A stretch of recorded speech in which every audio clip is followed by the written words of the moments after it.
Now let's link up with our reporter Safina Chium at the Council of Governors offices in Nairobi, where the Council of Governors earlier on discussed matters regarding the welfare of workers as well as the COVID-19 preparedness response. Now, Safina, what do you have for us?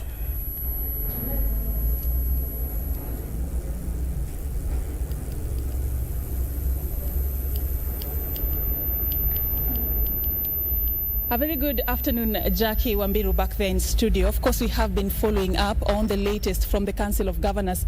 And what we know as per now is that yesterday they held a high-level meeting. The Council of Governors had a high-level meeting to discuss, among other issues, the management of COVID-19 across the counties as the positive cases continue to escalate in the country. And, of course, to also look into the overwhelmed healthcare workers and the overstretched health facilities across the counties. And also one of the key issues that formed the main agenda for that high-level meeting among the governors was the issue of delayed disbursement of funds to county governments. Now, they came up with quite a number of resolutions after this meeting, and that is what they were telling us this particular morning. And key among them touch on, the lack of information when it comes to the COVID-19 pandemic. And the governors in their meeting yesterday resolved that beginning Monday next week, they are going to launch what is sort of known as a campaign, a sensitization campaign on COVID-19, and of course talking about provision of PPEs, especially for healthcare workers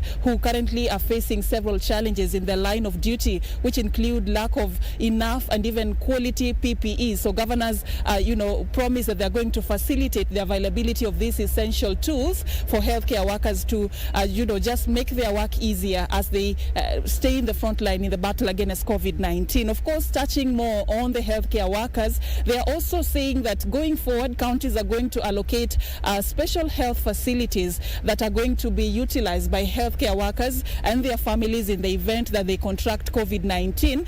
And also talking about plans that are currently underway and are almost at a very advanced stages for healthcare workers to get a comprehensive medical cover in the event that they or their family members contract COVID-19. But one of the issues that really was striking from this update by the Council of Governors was how the delay of disbursement of funds to the counties. And so far, according to what we know, is that for 3 months now, counties have not been able to receive funds from the National Treasury. There has been no exchequer for about 3 months, going into the 4th month. And speaking to us, the CoG chair, Weekly for Paranya, actually sort of painted a very grim picture going forward, that essential services across the counties may be shut down if the situation continues. So they were calling on both levels of government, both the national and county governments, to really urgently intervene on this particular matter so that no service that Kenyans deserve to get at this critical time is affected.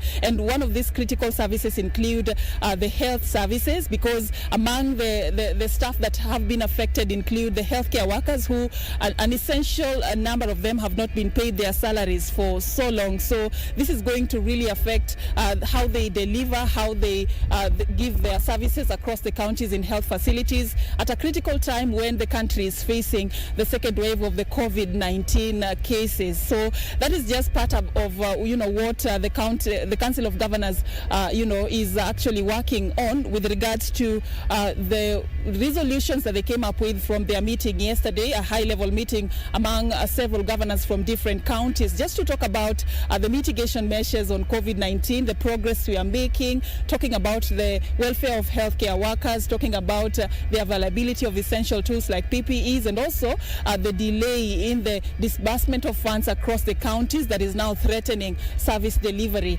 across several regions in the nation. For now, it's back to you in studio, Jackie.